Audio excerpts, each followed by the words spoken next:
Kush po sulmon në mënyrë të organizuar Kiarën dhe Luizin. Çfarë duhet të ishte një moment feste u kthye papritur në një betejë nervash për çiftin më të komentuar të momentit.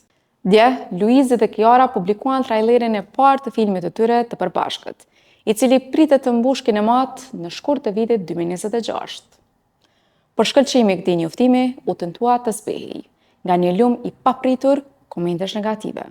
Por prisni, sepse nuk bëhet fjalë thjesht për fansa të pakënaqur. Luizi dhe Kiara kanë denoncuar publikisht se ky është një sulm i organizuar me profile falso. Luizi nuk ka përtuar të demaskoj hapur armiqt e padukshëm.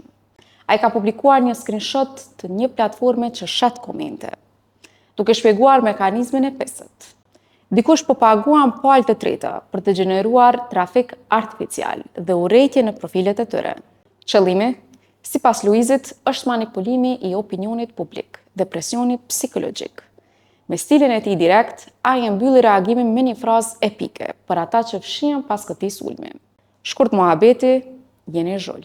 Nga ana tjetër, Kiara ka publikuar profilet konkrete, llogari me emra të çuditshëm, shpesh nga India apo vendet e lindjes, që s'kan asnjë lidhje me filmin shqiptar, por janë programuar për të hedhur vrirë. Përballë këtij fjalori të ulët dhe për të respektuar ndjekësit e vërtet, çifti mori vendimin drastik të mbyllin komentet. Kiara sqaroi se kjo u bë për të mos lejuar që zhurma e pak zërave të ndot punën e tyre. Tani, pyetja e madhe është, kush është aq i dëshpëruar sa të paguajë para për të sulmuar Luizin dhe Kiarën në bots? A është xhelozi apo konkurrencë e pandershme? Na thoni mendimin tuaj. Ajo duket normale kjo luftë digjitale?